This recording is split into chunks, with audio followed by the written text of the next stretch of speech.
I'm Rabbi David Mason. Welcome to Muswell Hill Synagogue.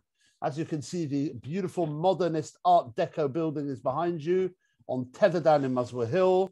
This has been here since about 1965, this building, and this community of Muswell Hill goes back actually about 100 years itself. I'm really pleased today, and I'm going to hand over to Beth to do introductions, to have some great speakers and a great organization and a good friend in Jenny Nemko, whose family are friends of mine and my brothers, and actually have members in the Silbigers who are members who passed away in the last 2 years, who are members of this very community.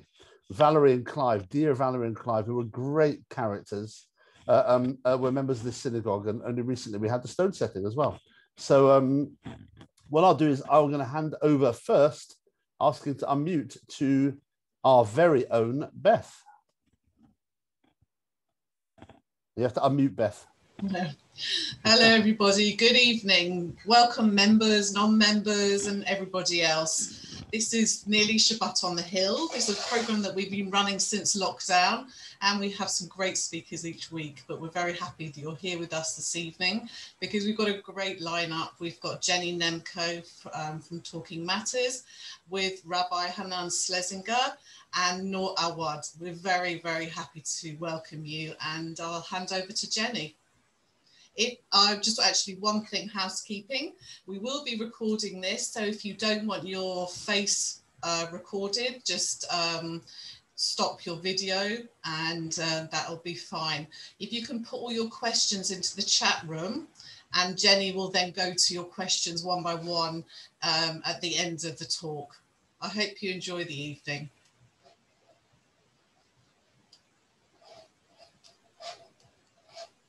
Jenny, you've got to unmute yourself as well.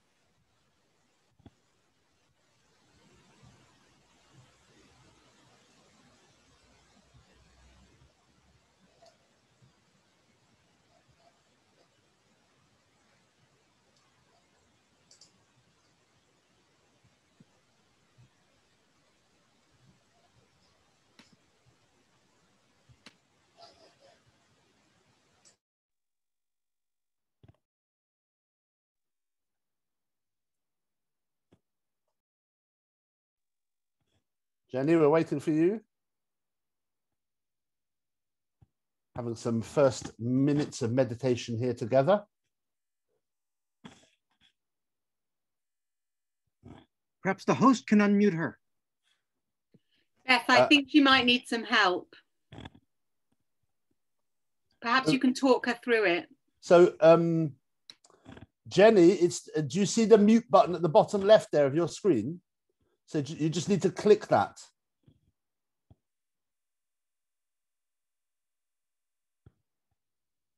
It should have a cross through it, and you need to make it up. But you are still muted, so that's... unmute myself. Now. We can hear you. Now we heard you.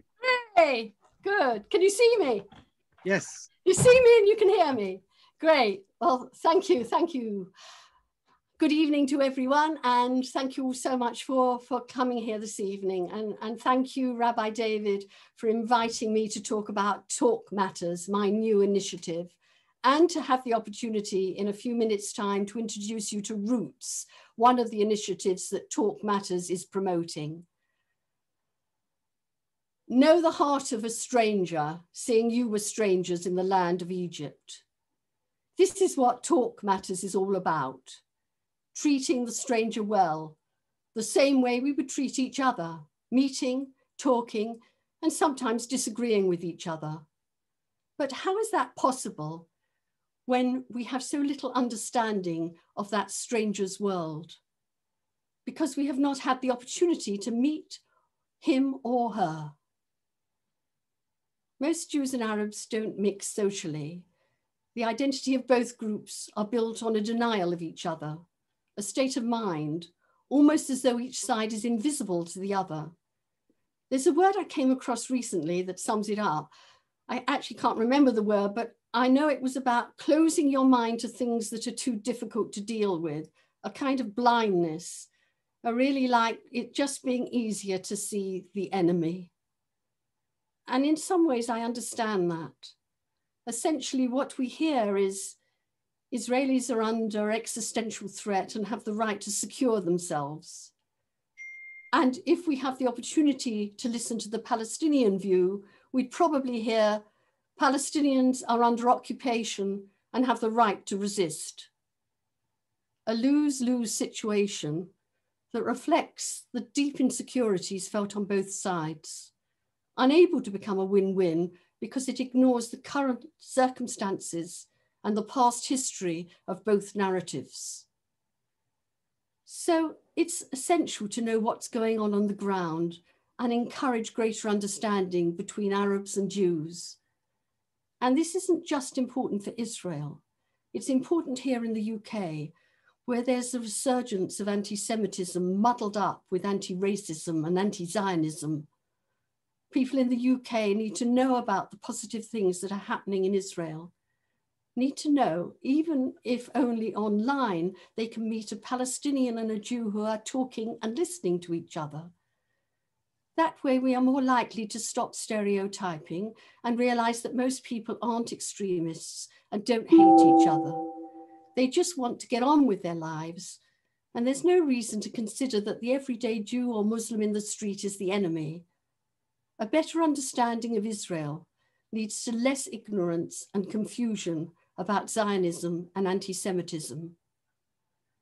Obviously, Jewish Israelis need more and better education in Arabic and Arab culture, and Palestinian Arabs need more and better education in Jewish culture and history. But at the moment, this issue isn't even on the political agenda, either the Israeli or the Palestinian Authority agenda. Perversely, lockdown and this awful virus has provided me with the opportunity to devote time and energy to something I've wanted to do for a long time, to try to get the disinterested to be interested and to get the interested to see both sides, to support the cooperative grassroots projects that enable Israeli Jews and Palestinians to meet and talk together, and to be able to showcase the work that's going on, work that's essential along with policy changes for a better future for the region. And there are just so many amazing projects run by inspirational people. And Talk Matters is now promoting more than 30 of these. Please do look at www.talkmatters.info at our directory to see all of them.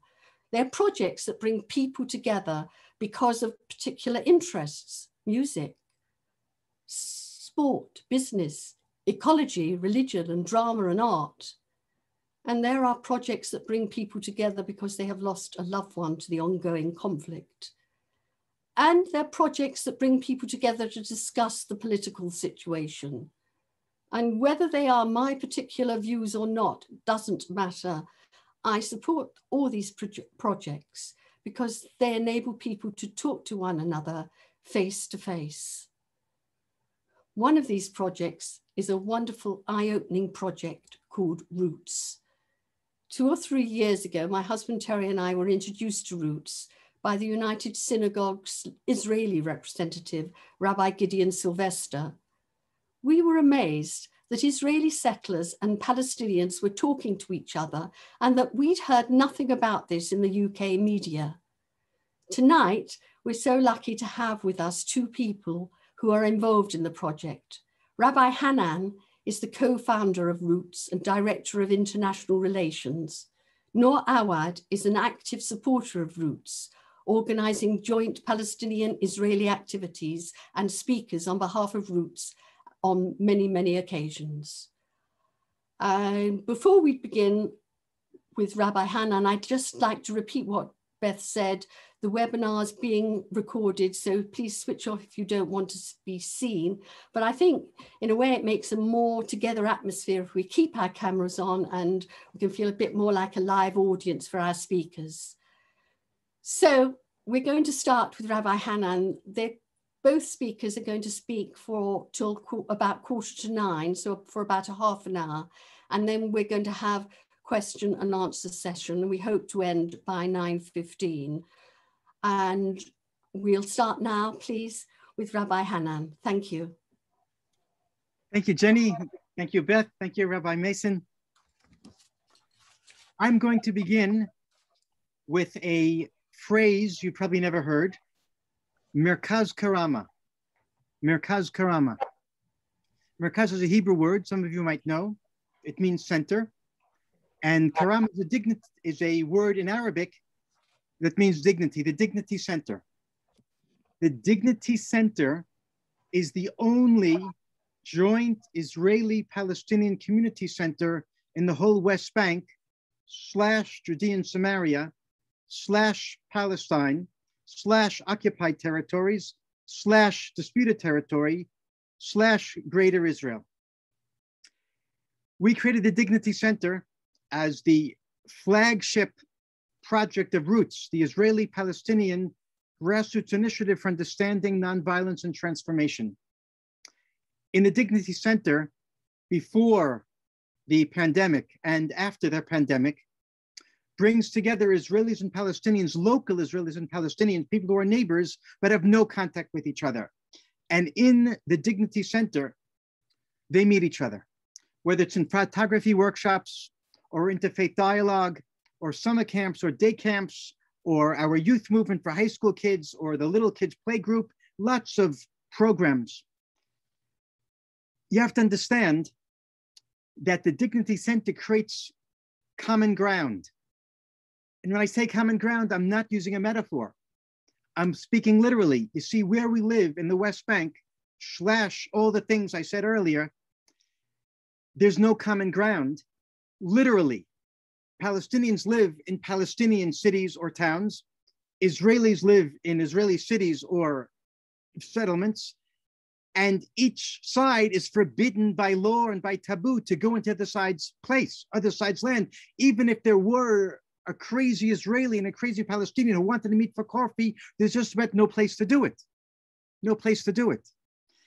That's why we had to create the Dignity Center in order for the work of Roots to go forward, to bring the two sides together. And who are the two sides we bring together? I said local people, I mean neighbors, people who have never met each other before, who are afraid of each other, who are traumatized by each other, who have deep prejudice and hates against the other. And specifically, we're talking about what we call the two poles. The Israelis in Roots are Orthodox Jews, like me. They have beards. They wear tzitzit. They're usually on the right wing. They're deeply connected to the land, and they see themselves and they're seen by others as enemies of peace. They're the people who are meeting Palestinians. On the Palestinian side, a lot of them, the majority, are religious Muslims, people you would think are members of Hamas. They are Palestinian from refugee families like Noor, my partner, is going to speak another 25 minutes. People have been traumatized for generations by this conflict. And they are Palestinians who they themselves or their relatives have been in Israeli jail for security offenses. So it's the two poles who would never think of talking to each other, who live close, so close to each other. We're bringing them together. And that's amazing. I often say that the Dignity Center is not just a community center, it is something like a mental health clinic, because the two sides are a little bit sick. I have a name for this sickness. I call it the hubris of exclusivity, the hubris of exclusivity. And it's a disease that causes you to think and feel that your story is the only story in this land. Your religion is the only true religion. Your truth is the only truth. And your people is the only people in this land. And in the Dignity Center, through the programs of Roots, we begin slowly, gradually, not everyone, but most people who come 2, 3, 4, 5 times, we begin to heal from the hubris of exclusivity to come to a place in which we can fit two truths into one heart and two peoples into one land. After I talked about the Dignity Center on one foot, I'm going to very, very briefly tell you a little bit about my story. I'm a Jew, I'm a Zionist, and I'm a settler. When I say I'm a Jew, I mean I'm a member of the Jewish people. I have a deep connection to Jewish history, and especially to the land of Israel, the cradle of Jewish civilization. And I said I'm a Zionist. I made Aliyah I ascended to the land from New York when I was 18 years old on my own with my 2 suitcases. And I have a deep sense that the Jewish people have come back in the fulfillment of biblical prophecy after 2,000 years of exile. I see a great value in Jewish sovereignty in the land of Israel. I said, I'm a Jew. I said, I'm a Zionist. I'm also a settler, I said, which means that I see the whole land of Israel from Jordan to the Mediterranean as essentially Jewish land, not just what's within the green line of Israel proper, but all of the biblical homeland is the Holy Land that we have a deep connection to. I love where I live, in Judea, south of Jerusalem, an area called Gush Etzion, in a settlement of about 700 families called Alon Shvut. I've lived here for almost 40 years. And for 33 of those 40 years, I never met a Palestinian, even though there's a Palestinian village literally 500 meters from my front door.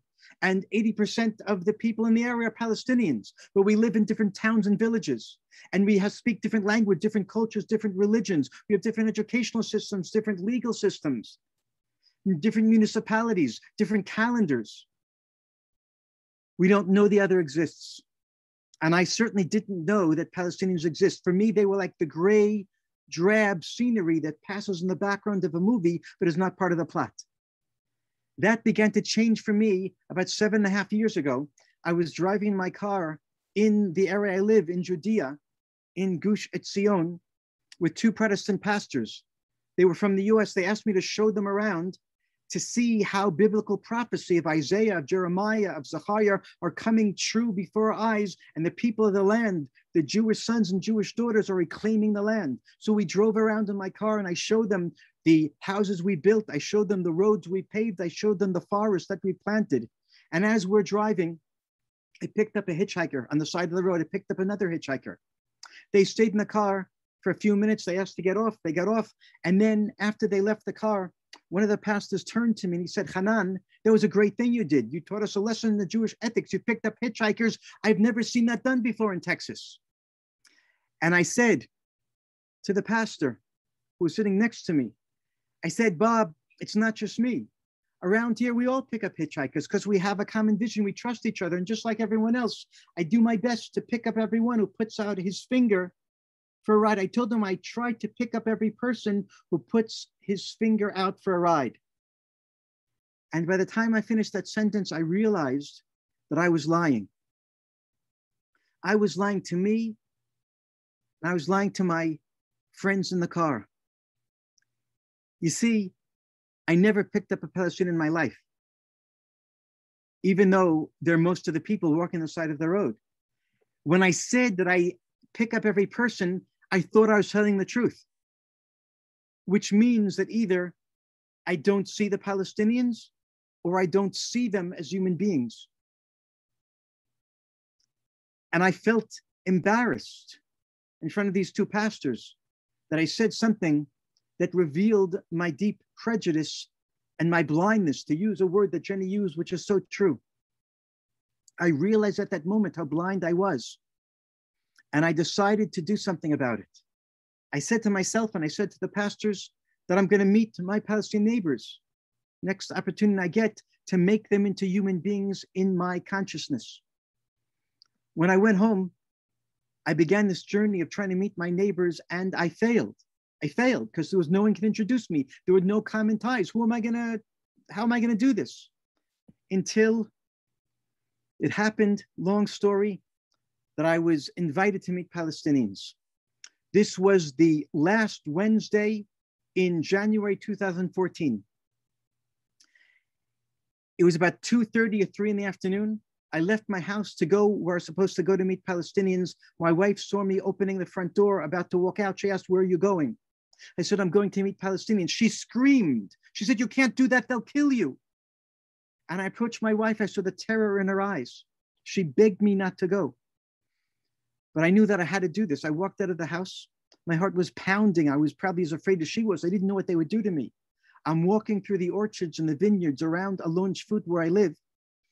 It was about a 23-minute walk. And I get where I'm going. I walk in this compound surrounded by a rock fence, a stone fence. There's a metal gate at the entrance. It's open. I walk in. It's a piece of Palestinian farmland. And I see something that cannot be. Cannot be. I saw about 15 Israelis and 15 Palestinians. They were doing the strangest thing. They were talking to each other. That doesn't happen where we come from. They were milling around, 2 here and 3 there and 4 here. I saw this Palestinian woman who wasn't talking to anyone. She was standing alone. She's dressed in brown from head to toe. I can see only her face. I walked right up to her and I said hello in English. She said hello back to me. We talked for about a minute or two until I said to her, I can't believe that I'm talking to you. And she said back, I can't believe that I'm talking to you because we don't talk to Israeli settlers. A short silence, we continue to talk, but not for a long time. Her son comes over. She introduces me. She said his name is Yazin. He's 17 years old. Yazin, I shake hands. I see he's wearing a windbreaker. And here, right over the heart, I see 3 words printed on the jacket in English. The 3 words were seeds of peace. Seeds of peace. I looked at the young man, he's a Palestinian. I looked at the jacket, it says peace. And I said to myself, peace and Palestinian, that doesn't go together. He certainly found this jacket on the floor. He doesn't know what it says because if he knew, he wouldn't wear it because he's a Palestinian. Palestinians don't know anything about peace. All this is going through my mind. Half jokingly, I said to Yazin, Yazin, what's this seeds of peace thing? And I thought that he would tell me, I don't know. Instead, Yazin told me that Seeds of Peace is a summer camp in Maine, USA. And it takes Israeli kids and Palestinian kids out of the conflict zone for a summer of recreation and reconciliation. Yazin said he just got back from the camp a few months ago, had a great time there. He met Israeli kids, they're friends on Facebook, and he told me he was so affected by that summer that now he wants to spend some of his life building bridges of peace between our 2 peoples. And I'm listening to Yazin, and I don't know if I can believe what he's telling me because it contradicts everything that I think I know. Yazin was the first Palestinian who began the process of unsettling me. I was very confused. And then my confusion got even worse when his father walks over. Jamal and I shake hands. He's a short, stocky guy. We started talking. He told me that they're from Beit Umar. Beit Umar? I know Beit Umar. It's 20,000 Palestinians, only a 5-minute drive from where I live. I've had rocks thrown at my car, literally. The windshield broken as I drove by Beit Umar. Once I was driving home in the middle of the night, there was a rock machsom, a rock barrier put up in the middle of the road. I had to get out and move the big boulders, afraid I'm going to be attacked, ambushed.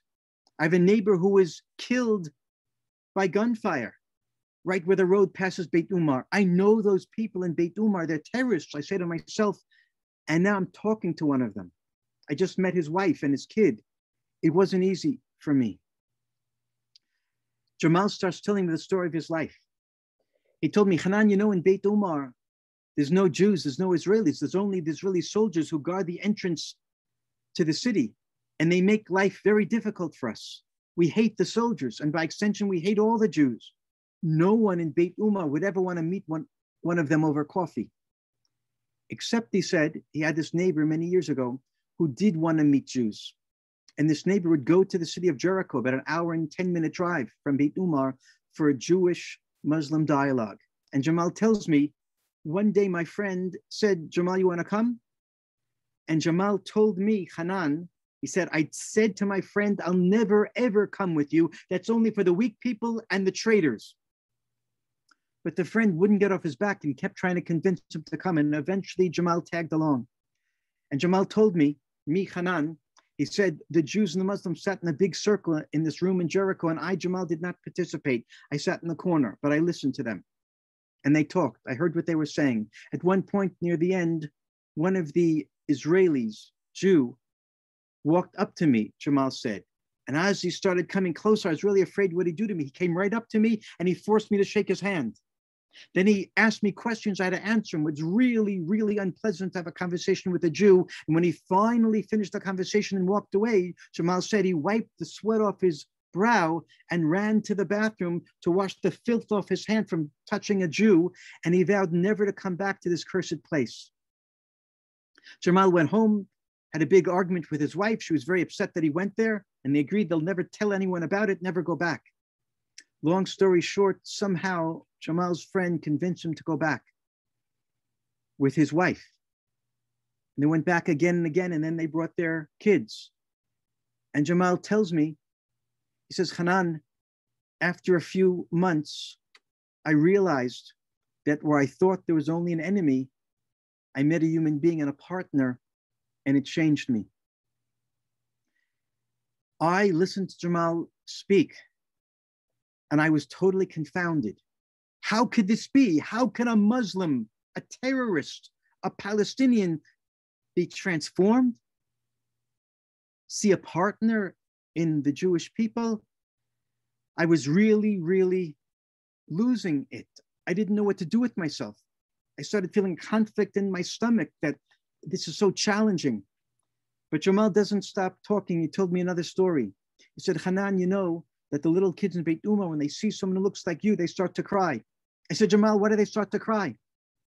And he was confused by the fact that I didn't understand. Until he said, it's the kippah you have on your head, and it's the beard, and it's the tzitzit hanging from your pants, because everyone who looks like you, they carry a submachine gun. He does like this, and they walk into Beit Uma and kill the kids.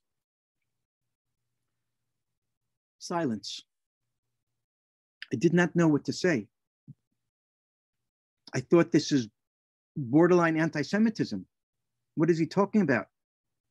What crazy stereotypes he has. But somehow I understood that my task at that moment is not to tell him off. It's not to fly in a rage and contradict him. It's to listen. I understood that this was a moment of blessing, because for the first time in my life, I'm experiencing how the other experiences me. And if I can just hold that, I'll be a better human being. I didn't say anything. How is the conversation going to continue? A light bulb goes off in my mind, and I see in my mind's eye my neighbors walking out in the fields for a hike, for Bible study. And of course, most of the people are carrying guns. We're afraid of the Palestinians. We always carry guns. And I suddenly realized it must be terribly frightening to the Palestinians to see these strange looking people carrying guns. So I said to Jamal, what do you want? We carry guns because we're afraid of you. And he looked at me as if I fell from the moon. He said, you're crazy. You're not afraid of us. We're afraid of you. And I was even more confused. Later, we sat in a circle, 15 Israelis, 15 Palestinians. And Ali Abu Awad, the convener of the event, the man who owned the land, he introduced himself. He said, I'm Ali Abu Awad from a proud Palestinian family. We, for many generations, lived in Kubeba. In 1948, Israel came and turned it into Kiryat Gat, and we were forced to leave. We came to Beit Uma here in the West Bank. In 1967, Israel came again and occupied us.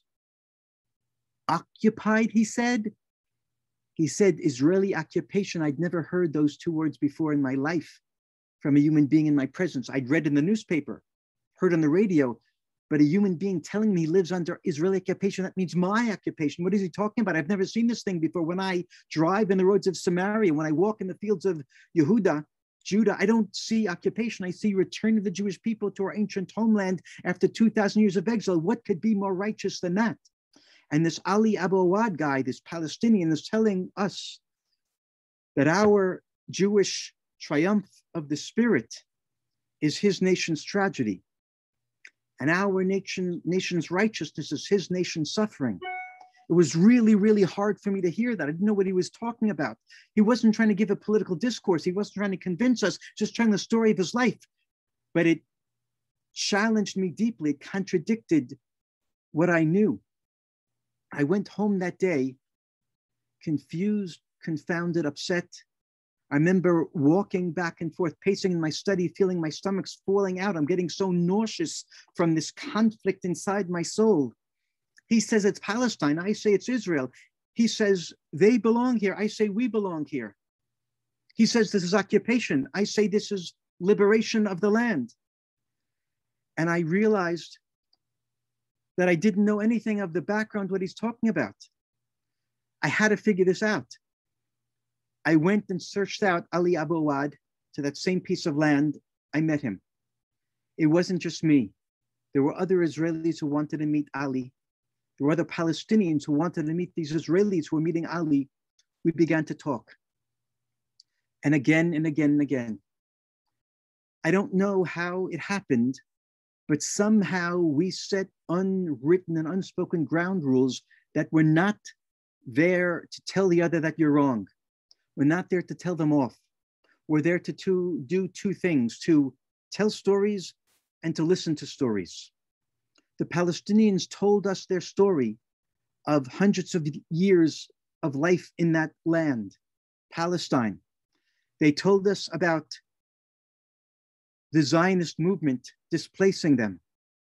They told us about living under occupation. They told us about what it's like to live behind bars in Israeli jail, to have your mother in jail, your father, you yourself, what it's like to be involved in resistance against the occupation. And it was so hard to hear. We wanted to run away sometimes and tell them that this is ridiculous, it can't be. It hurt to listen, but we kept listening. And then came our turn to talk. We told them about 3,000 years of Jewish history, about exile, about 2,000 years of being away from home in Europe, in North Africa, in the Middle East. We talked about coming home with the Zionist movement. And when a Jew says he's coming home to this land, it's like a dagger in the heart of the Palestinian. And we began to see how each side knows only its story, how each side builds its identity upon the nullification of the other side's identity. Each side says, we can tell you who you are. The Palestinians say, you're Jews, that's great. The Quran loves Judaism, but there's no such thing as the Jewish people. You're a faith, not a people. You don't have to be in this land. Why did you come and take it from us? Go back to Russia, go back to New York. And the Israelis say to the Palestinians, Palestinian? There's no such thing as Palestinian. You're just an Arab. There never was a Palestinian state. So go back to Lebanon, go back to Syria. We each think we can tell the other who we are. Whereas we began to understand we have to listen and let them tell us who they are. They are who they say they are. And that's how we founded Roots. After months of discussion, I remember Ali Abu Awad one day saying, Hanan, it looks like we have to be able to fit two truths into one heart. Two truths into one heart and two peoples into one land.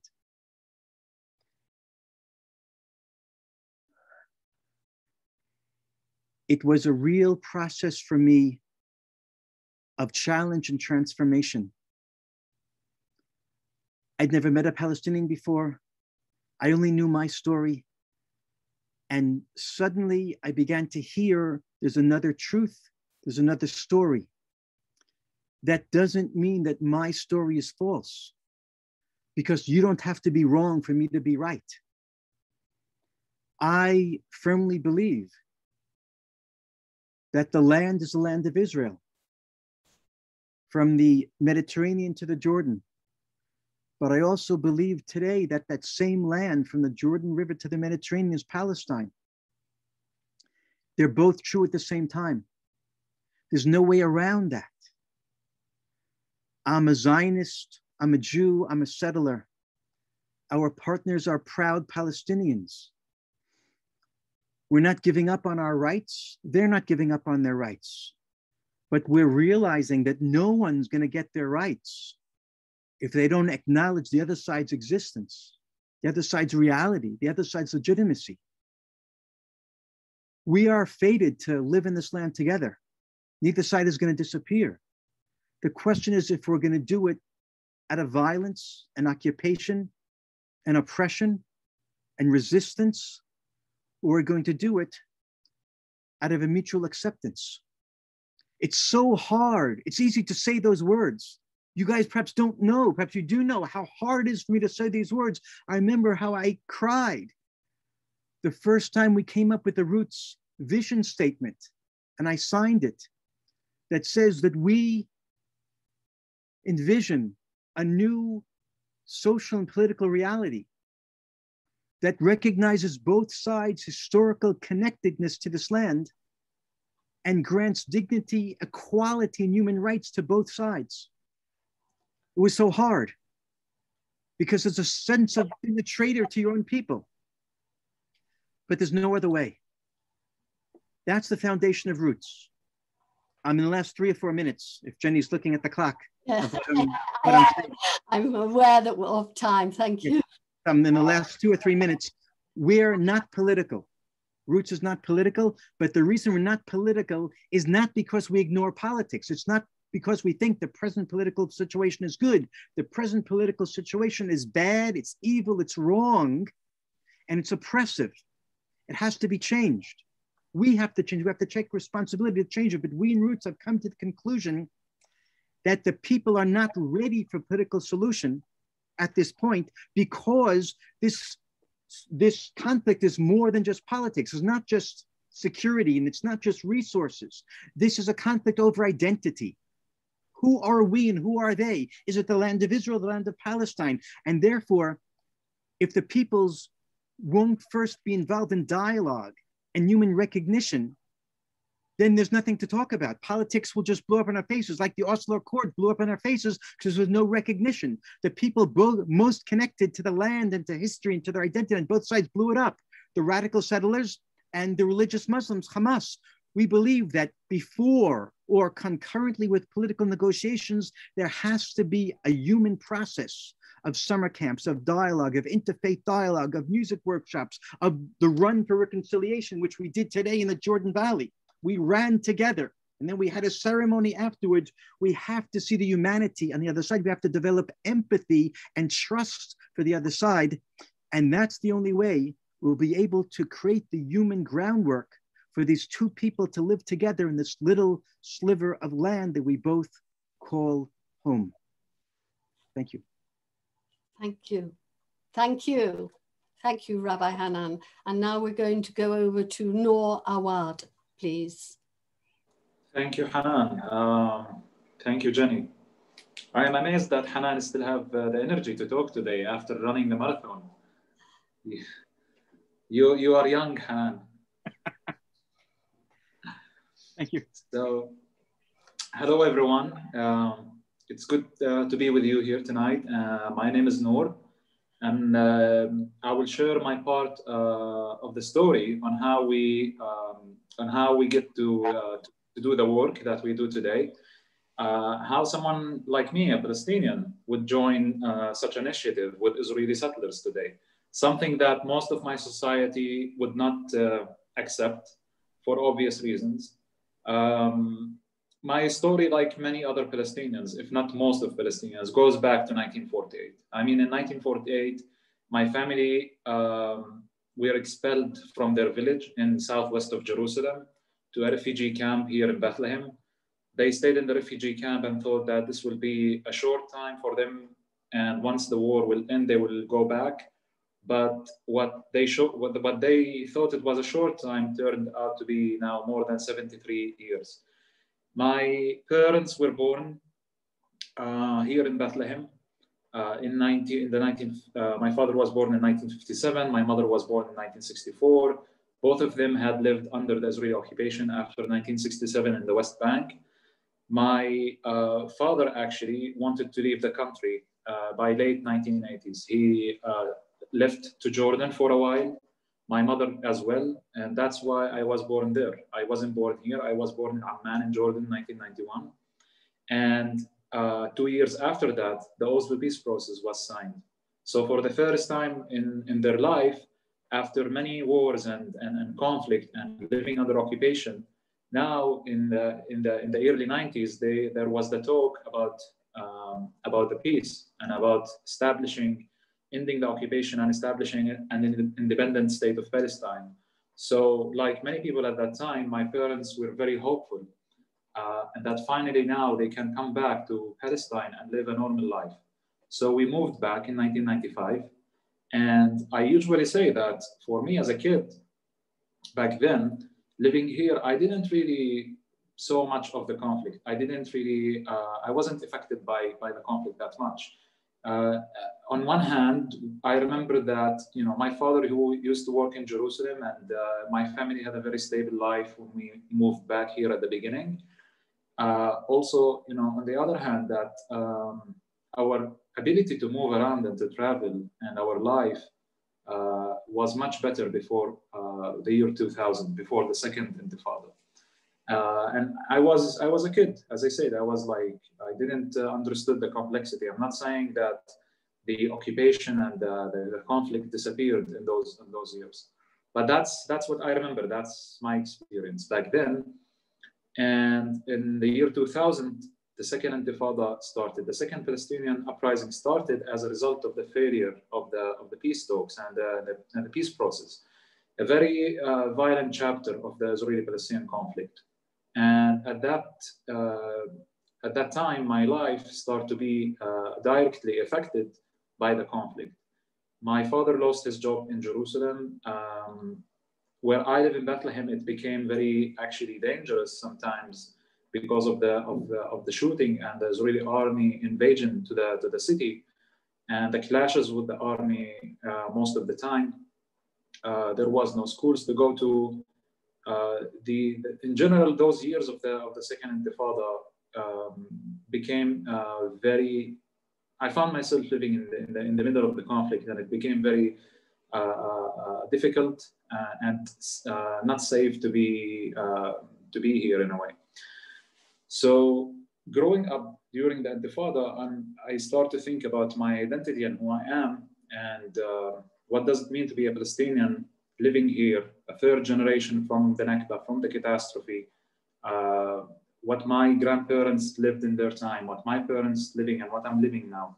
And I start to ask myself a question of, will I have a normal life here in my country?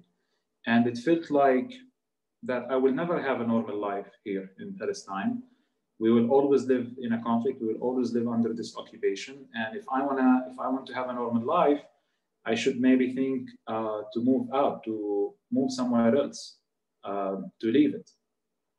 So that's how I thought about it for a while. But then at some point, I start to think also about my generation role in this situation that we live. What do I mean by that?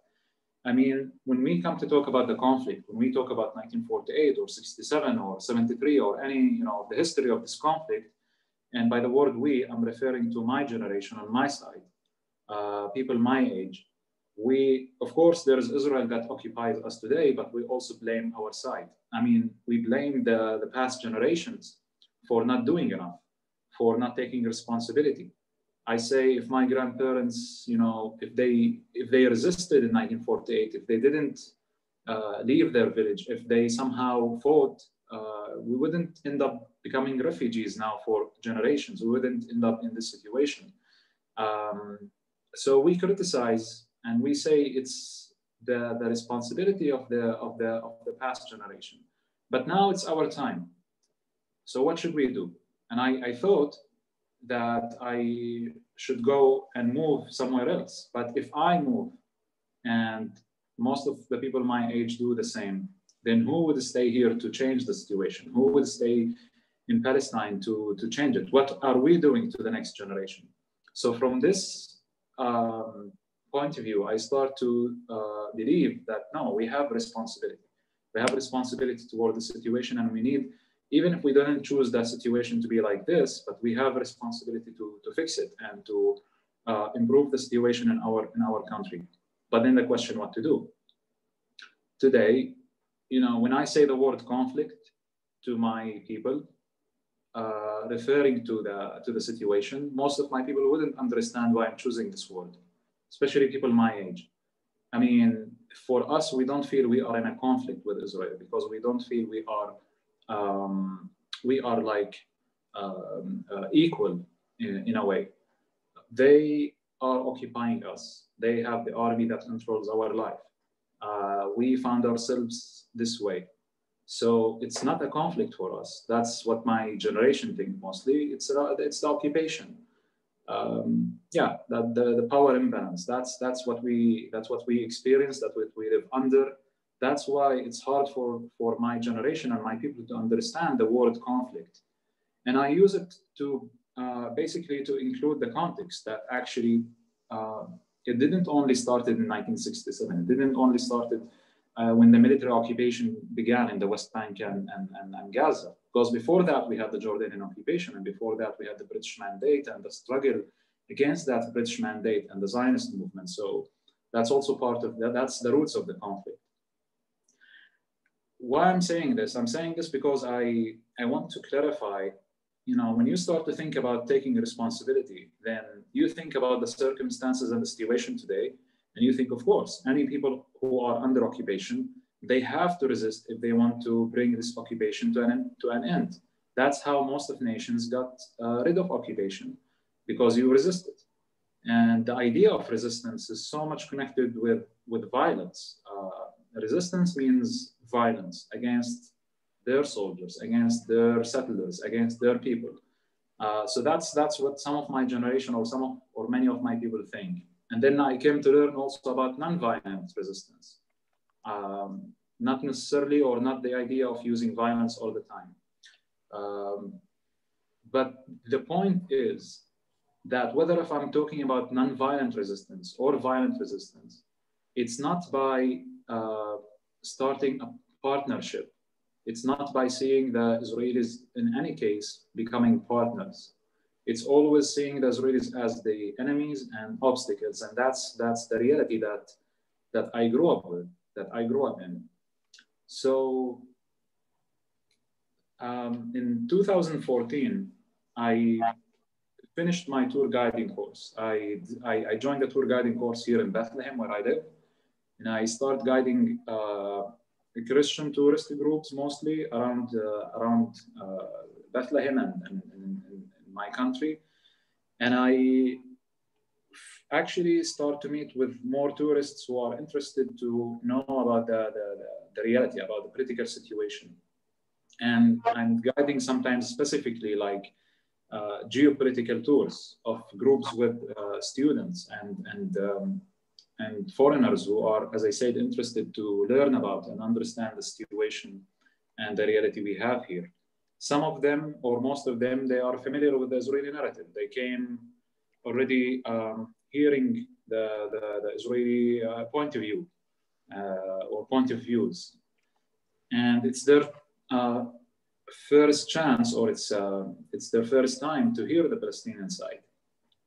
And from one group to another, in February 2016, I remember I took this group of American students, part of members of a program called Middle East Studies, to the city of Hebron, in the south of the West Bank.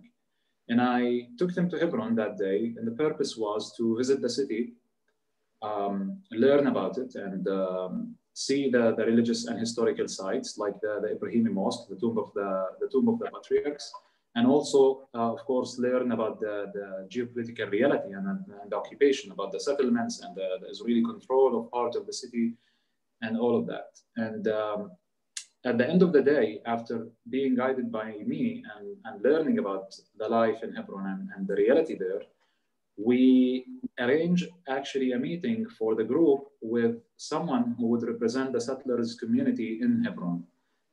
This is what the group asked. They spent before that a week on the Israeli side in Tel Aviv and in Israel proper, but they didn't have a chance to meet with a settler. And they also wanted to use the time there to meet with someone who represents the Israeli settlers from Hebron. So we got that. And it wasn't my first time.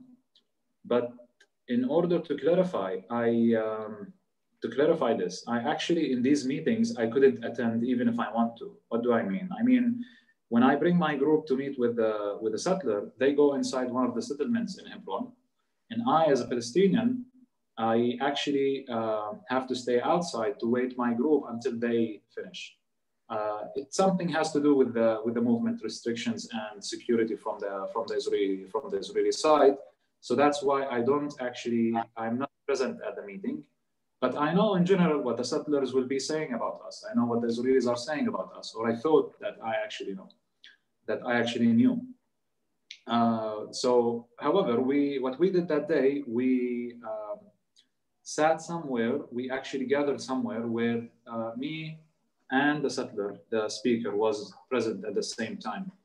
And I remember him talking to us, to my group, and sharing with us his personal story, why he decided to move from the US. He grew up there as an American Jew, decided to move to Israel at some point to become a citizen, but not anywhere in Israel. He decided to live in the West Bank and in the heart of the conflict in the occupied territories in Hebron. And he started to talk about why Jews are moving there and why they want to live there. But his whole story was focused on two things, as far as I remember. One, the denial of the occupation. He couldn't recognize and talk about the occupation, the reality of the military control of the West Bank. And for me to hear someone for the first time in my presence denying the occupation, I was a bit in a shock. And how can I react to that? Because what do you mean? It's so obvious. Wherever I turn my head as a Palestinian, however, I live here in the West Bank, I'm surrounded by the occupation, by the Israeli military authorities here. It exists on different levels of my life. What do you mean that the occupation doesn't exist? I was asking myself.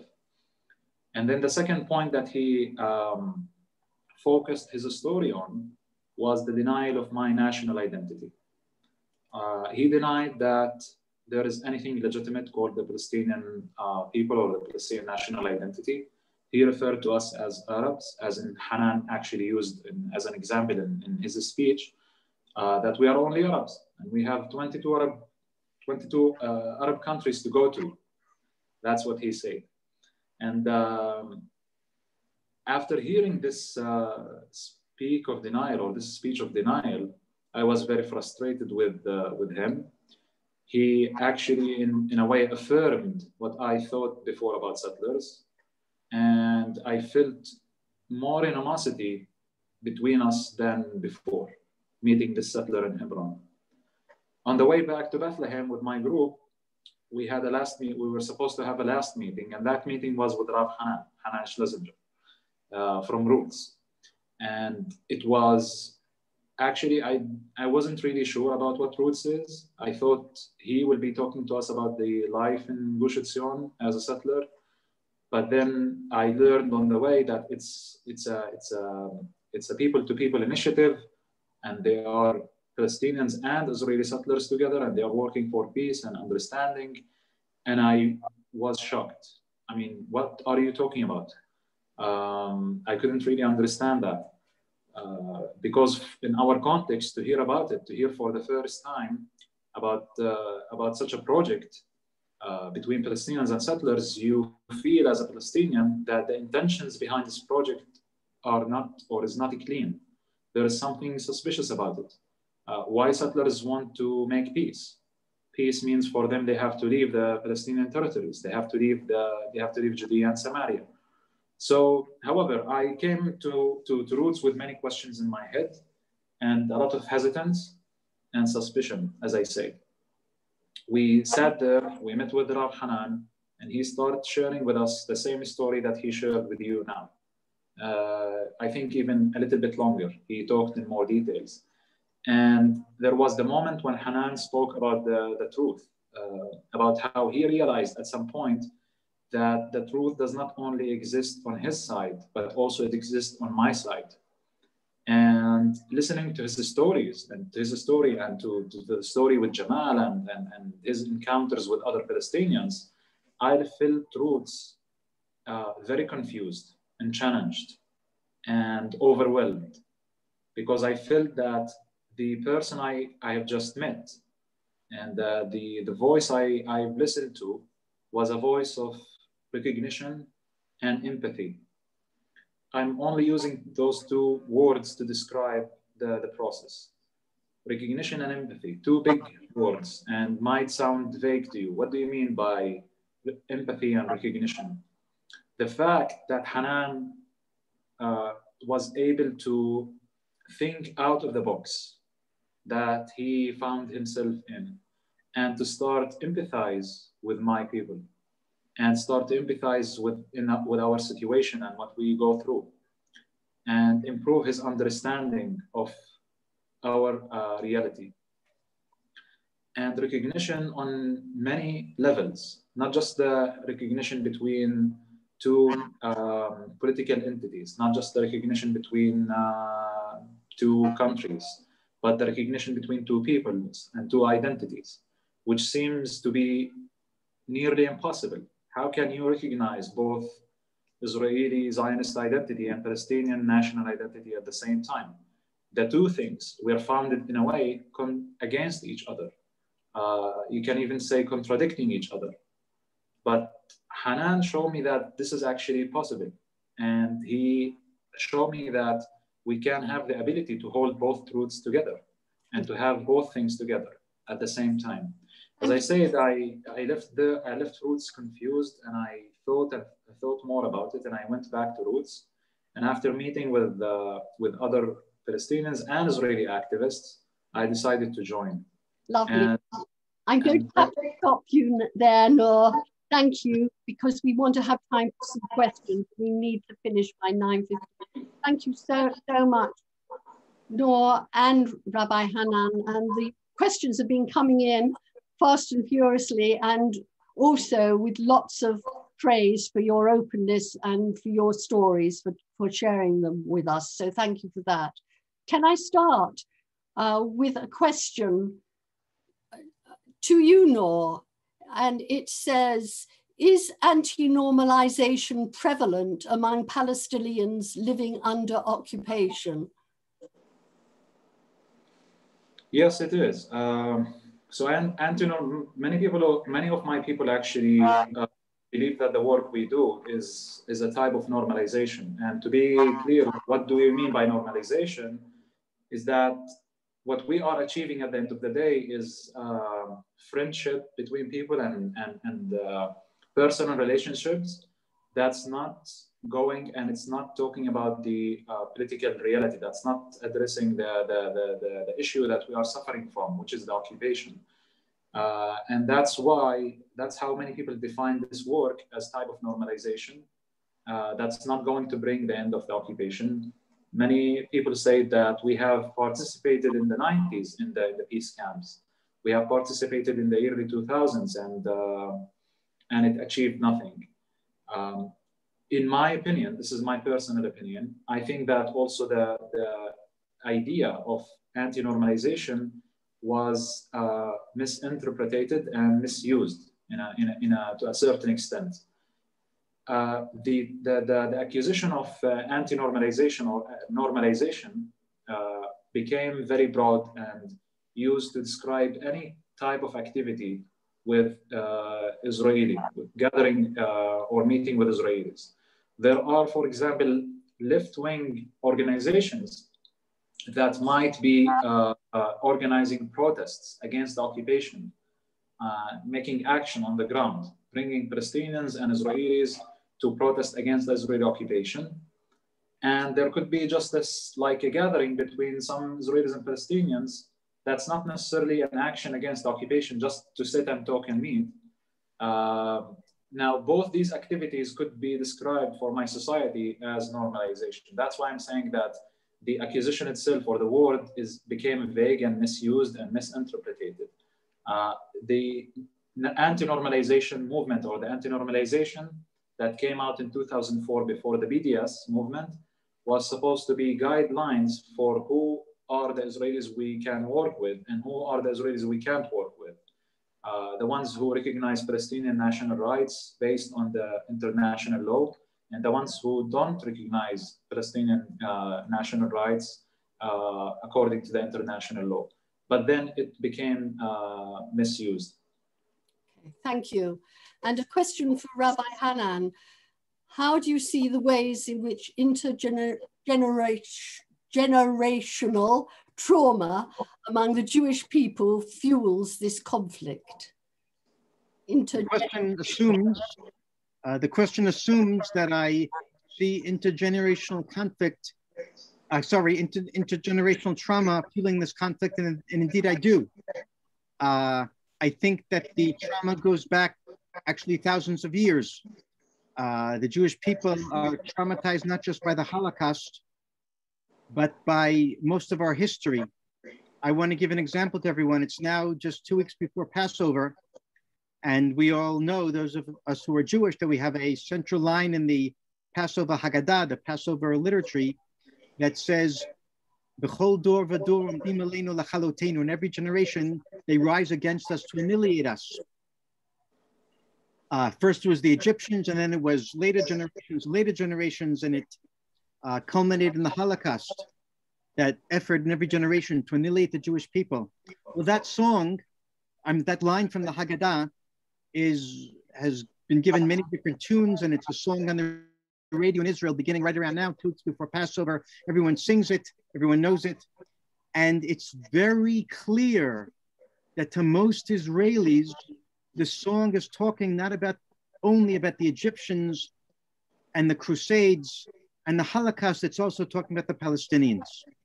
In other words, our basic mindset is that all of the others with a big O are out to get us, and the Palestinians are just the next iteration of that onslaught. So that's just one example that we have part of our background, our baggage, our religion, our consciousness, our identity is preventing us from seeing human beings and the Palestinians on many levels. Thank you, Rabbi Hanan. And now there's a question for both of you. I'm interested to know from both speakers how much support they have in their own communities and whether they are at any risk from doing this work. Shall we start with you, Rabbi Hanan? Okay, so with me, there's no risk, there's no danger in the work we do. I'm talking from myself and from my Israeli colleagues, but it's absolutely true that we are going against the grain, against the current of the way people normally think in our community. And the majority of people are not in favor of the work we do. Some of them see it certainly as traitorous, as weakening the national resolve. Many accuse us of being blind and of being naive, that we think that the Palestinians exist, that we think there's an occupation, that we think that we can and should talk to them, that we think that there's some truth and humanity on their side. We're accused of being naive and unrealistic. I can't tell you what percentage of the people in my community believe in what we're doing. I don't know if it's 5% or 10% or 15% or 20%, but it's certainly not the majority. We have a lot of work to do, and we're trying to do that work. Thank you. And Noor, in your community? On my side, I'll say that most of the people, as I said before, will be against this work because the definition of peace or work for peace was for a long time connected to the idea of a two-state solution. So when I come and say that I am in a project with Israeli settlers, there is no support for that. There is no political and legal excuse for the work that I do. That's why I'm not just putting myself in a risk or like in a confrontation with my people, but also with the authorities, with the Palestinian Authority. Now I'll say that how we managed to do this work so far for more than 5 years is that because we are on the roots side, the Palestinians, we have good connections with officials in the authority, in the Palestinian Authority, and the security apparatus. On the people side, I'll say that 70%, the majority of my people are skeptical and suspicious about the work and the intentions of this organization. Again, why settlers want to make peace, why settlers want to have peace. When I joined Roots, some of my friends, got very upset with me. They didn't really accept the reasons that I told them and what I told them about Roots. I have quoted Hanan and other Israeli partners many times to them, but it didn't matter. what I'm doing is wrong, and therefore they stopped talking to me. And I have friends who actually supported me and who actually started joining and asking about what they can do, and they joined some of the activities. But as I say, it's still very difficult to publicize more our work without having a clear vision and without having support and like coverage from people on the top and in the authorities to feel enough confident and safe to go out more to the public. Because in a short way, I'll say that Roots does not provide a clear answer to the solution, what the solution is. It does not say, okay, it's not the two-state solution, let's go for one. It does not say a one-state solution or a confederation. Or it's not. We are not at Roots trying to answer the political question, although we thought about it many times and we have discussed it, and we have our members, they have different ideas of what the solution should be. There are supporters of a two-state solution, there are supporters of confederation, there are supporters of one-state solution. But the idea itself of talking with settlers, it's crossing many red lines. And that's why it's difficult for my people to understand the work we are doing. Thank you. Thank you, Noor. Thank you for being so open and honest about that. If we are to finish at 9:15, we're going to take the last question now so that we can finish on time. And that is about us here in the UK, what we can do here in the UK, which would be most helpful for your projects. Perhaps I'll come to you first of all, Rabbi Hanan. I would like to share my screen for that, which I'm doing right now. Fine. So here's the screen. Here are about 10 things you can do. You can visit friendsofroots.net, which has our website, and sign up for the quarterly newsletter there. You can visit my personal website that has articles that go deep into the things we deal with in Roots. On Facebook, you can like us, Friends of Roots. Of course, you could donate to us through the website. You can invite us to speak in your synagogue, as you just have, which is wonderful. We want to speak in other synagogues and churches, and especially in mosques. You can volunteer to work with us.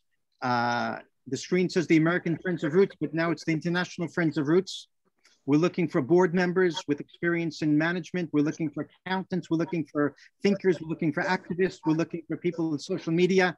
And we're especially looking for people who are part of the Muslim community in Great Britain and can connect us to that community so we can build connections, not just with Jewish synagogues, but with mosques and with Muslims. The screen says that when you visit Israel and Palestine, here's my cursor, visit Israel and Palestine, not one or the other. Meet people from both sides and try to meet people in an organization that are involved in reconciliation. Visit the Dignity Center. Young people, even non-young people, can devote 2 or more months to interning with us, either on the ground or digitally. And here, look at this. Fill your Facebook page and social media with positive stories. Everyone's spreading the bad news. Take upon yourself to look for the good news like Jenny is doing and to spread the good news. It's there, but it's hard to find. And the more good news people read, the more hope we create, the more hope we create, the more hope there is, the more hopeful the situation will become. Encourage your family and friends, house of worship, to learn the narrative of, to empathize with, and to support both Israelis and Palestinians. Learn Hebrew and learn Arabic. Learn both languages. Reach out to people of other religions and ethnicities, learn about them, join a creative framework for dialogue. So what can you do? All these things. And the truth is, I'm sorry to say it, but the most important thing for us is to support us financially, because without at least another $5 million, we won't do what we know we can do and we have to do to create a better future. Thank you. Thank you, Rabbi. Thank you. I will just say, yes. Jenny, I will just say that what you can do also, that again, like meeting with Palestinians in the UK, in Great Britain, like get to know more Palestinians and get to know more Muslims. That will help us. Thank you. Yes, and that's what we really are trying to do. Thank you. And listening to people like you both, makes me certain that Talk Matters is going on the right way, and that it's absolutely essential that we get to know people one-to-one, get to know Muslims, get to know Jews, get to know Arab Palestinians, get to know Israeli Jewish settlers and people who live in Israel within the Green Line. And this is really the very first step on the very complicated journey to a brighter future for the region. I'd really like to end with the Chief Rabbi Mervis, and he was talking about the help that Woodside Park Shul are giving to a Nigerian asylum seeker.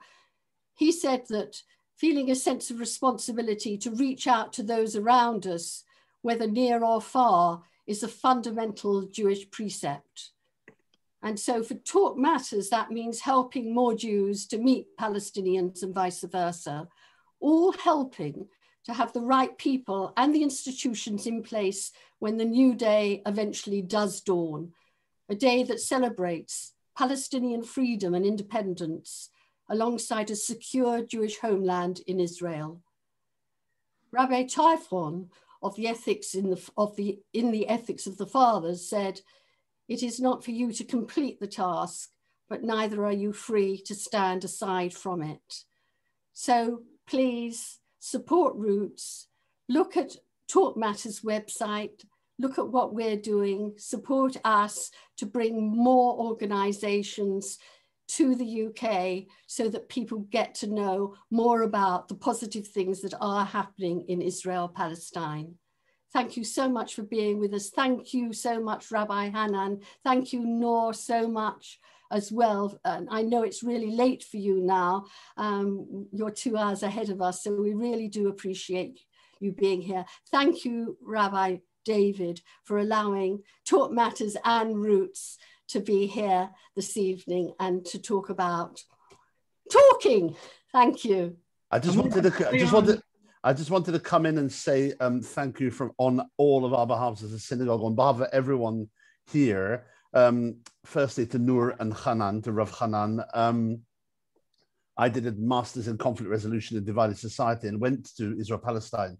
I was saying to Noor, I remember going to Bethlehem and thinking on this one hand, how wonderful it was to go to Bethlehem as part of Eretz Israel. On the other hand, how wonderful it was to go and see part of Palestine. And I think that's the most important and brave, courageous, but massively critical thing for us to be able to look at the land as both the land of Israel and Palestine, a story which has such romantic and historical importance for Palestinian people who lost many towns and villages and for whom the land is really important. So I think that it's so inspiring. It's an approach that's inspired me. And I'm really pleased that you've all heard that tonight. So again, thank you to Noor, thank you to Rav Hanan, and to Jenny for all the work you do. It is superb. What energy you've got. What energy you've got. And I got to know your son first. Now I know. Energy than me. No, I was about to say, no, I know where he gets it from. So, so Jenny, you do great work, and for bringing Roots to the community. And I hope more communities will listen, because this message is a message that has to go out more. That where I say I have my truth, that cannot exist in a vacuum without me understanding the truth of the other as well, and how they can live together. So thanks to everyone. And if you all want to also mute yourself and give a big clap, that's our very sort of British, Muswell Hill way of doing it. A literal physical clap. Unmute yourself, give a massive clap to our amazing guest. Thank you. Mashtoda. And thanks to Beth as well. We didn't thank Beth for the rehearsal she gave me and all the help you've given me. Thank you, Beth. And Beth deserves a lot of thanks, because Beth has kept this program going for months, and we've had some really, really fascinating speakers. This will be, it has been recorded and will be on our YouTube channel. And you can look at Muswell Hill Synagogue's YouTube channel. It has weeks of really fascinating speeches and stuff on the Chagim. And you might get a little bit from me as well if you look as well. Find it. Thank you. If anyone wants to stay on, I'm willing to answer questions privately if anyone wants to continue. There you are. That's 11:50. It's 11:20 in Israel. That's Look at that. And thank you to David Neal, I think, as well, for giving me some interesting tips on my my backgrounds, which are now the right way around. So it's a what I'll do is I'll take shall I take you off spotlight? Yeah. And then everyone else. On the other side is another chicken. Yeah, then they're not moving. No. Oh, there you are. So you can all say goodbye or ask a question or Okay. Can I ask a question? Thank you. Yes, Lindsay. Lindsay's Dr. Lindsay. Yeah, thank you, Rabbi. Thank you. Had to ask. Rabbi Hanan, can I ask you a question? First, tell everyone how we know each other. Oh, so Rav Hanan was my first Gemara teacher when I lived in Israel between 1993 and 1998. So we met each other, and we also met each other as part of an Israel-Palestine trip that I made in 2017. Anyway, I was going to ask Rabbi how, so you spoke about living in Alon Shvut and that community in the Gush area. And I was just wondering I don't know what it is you're doing now actually other than Roots. So I'm just wondering about the educational system, because I know that you also mentioned that, about whether Roots goes into schools, because you're talking about with adults. And I wondered how, what projects were actually in the education, which I know about the Hand in Hand project. There's 6 now Hand in Hand schools. But what about the other schools where basically Arabs and Jews are separate? How does that work? And does Roots do anything? So my personal impression is that the situation is very bad. In our schools, we don't teach to hate Arabs, but we willy-nilly teach to not see them, to be blind to them. Oh, insurance. And that's a deep prejudice that develops. Like I said earlier, I hinted that people don't see Palestinians, they see Arabs. They don't understand there's an identity here. And that comes from our schools. The schools don't make the students aware of anything beyond us, our story, our return to the land. And of course, I believe in our return to land deeply. But what happens when you only teach your story, our story, you end up locking the students into the disease that I mentioned, what I call the hubris of exclusivity. So you're not capable of seeing the other side as anything but a 2-dimensional character or a threat and a terrorist. Roots does go into schools very much, but the religious schools are the last to let us in. The schools in Gush Etzion are the last to let us in. We speak in lots of schools around Israel, and it's usually the schools that are considered to be more progressive and more liberal that love to hear us. But those who have to hear us, of course, don't want to hear us. In Gush Etzion, there are some more open schools. Rav Steinsaltz Zitzal has a high school where we've spoken. Rav Riskin has a program, has actually 2 high school programs where we've spoken. Rav Riskin's Yeshiva Gvoha, his Hester Yeshiva, we partner with them. That's of course a bright spot. And of course we have our own children's program for little kids. We have, elementary school kids. We have a program for, middle school kids. And we have our high school program, our youth movement, which is amazing. 30 kids coming together, 15 from each side, to undergo a deep program of understanding of this narrative and dialogue. And can I say, Lindsay, that I've been involved with the primary school at Neve Shalom Wahat HaSalam for a long, long time. And there they are Jewish and Arab children together. But of course, it is a very secular place, so it's rather different. But it's still worth saying that the great work that they are doing at that school. Thank you.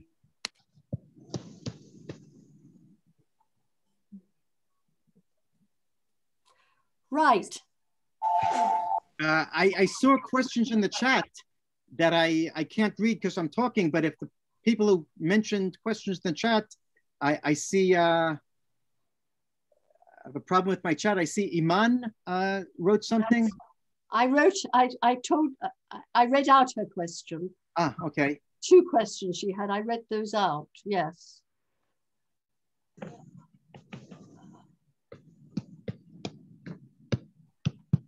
I can't believe there's no more questions. How could that be? Okay. Ask us things. Yeah, Nora's here. Can I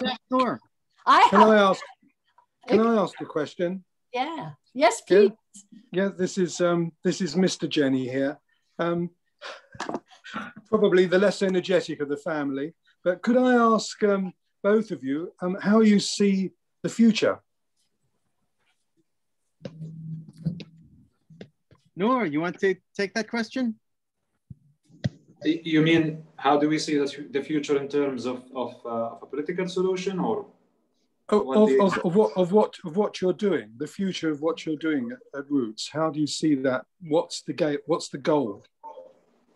I think that despite that, our work is like, in a way, I presented our work to be very rare thing to have and rare thing to do, and it is. I think that it has a potential because the political paradigm for so long time had been stuck now. The idea to implement a two-state solution never succeeded, and the attempts to enforce it has caused more problems actually than ease the situation. And it feels like even if people are not necessarily active at Roots, there are much more, I see today, there are much more interactions between Palestinians and Israelis and Israeli settlers, especially here in the West Bank. And that's because the reality enforces that. It enforces that both sides to deal with each other. And it's still, mostly the relationship is like an economical relationship. And mostly it's the Palestinians who are working in the settlements or working with or for the settlers. But even in this classical, economical relationship working for, I also see that the boundaries are expanded and the people are getting to know each other. And despite the fear and the prejudice and the hatred on both sides, there is also the curiosity to know, because we are kind of like living so close to each other. So I've noticed that even outside of Roots, that people become more curious to know what's happening in this Palestinian town or this village or this Israeli settlement, and still the gap is big between us, and it feels sometimes we are living in two different worlds. But I'm saying that the future is that Palestinians and Israelis realizing day after day that we are living together, and there are more connections, and that's happening between our people. So that's how I see the future. That Roots will eventually grow because that's becoming the norm. Despite the fact that the two-state solution had failed. Thank you. If there are, can I add yes, little, and then we must let Beth get to bed. She's the administrator. She's been working hard, but yes, please do, Rabbi Hanan. I just wanted to say that Roots has to expand 1,000-fold. We have to change minds and attitudes, and we have to reach at least 20% of the local population in Judea and Samaria, and then there'll be a change. Then the people will reach a tipping point. The people will demand of their leaders, political leaders, a change. And we are expanding. We began with our center in Gush Etzion, the Dignity Center. Today we have another center in the Jordan Valley where we had our run for reconciliation today. We have a third center in Samaria, the area between Ramallah and Shechem, Nablus. So Roots is growing. Brilliant. Thank you. Thank you so much, Rabbi Hanan. Thank you so much, Noor. Thank you, Beth, and good night. Thank you all. Thank you for a wonderful evening. Thank you. Good night. Thank you. Good night, everybody, and thank you for joining us. Thank you. Lovely to meet you all. Bye. Bye-bye. Bye-bye. Bye. Thank you. Bye.